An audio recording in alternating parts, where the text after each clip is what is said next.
دقيقة يا رجال من هذا لو وايد.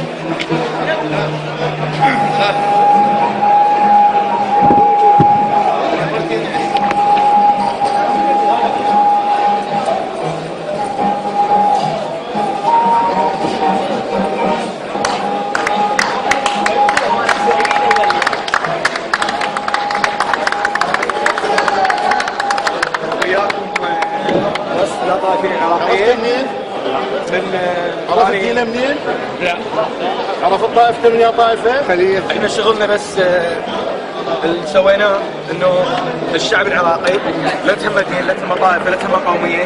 لما شاب عراقي تخربط ركض عليه بس يساعده انه هو لكونه عراقي لكونه انسان لا همته دين ولا همته طائفه.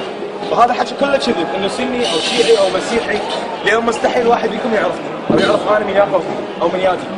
وانا اشكر اهتمامكم واشكر تعاونكم وياي. شكرا. وين ما ضربتك عجل حتى قاعد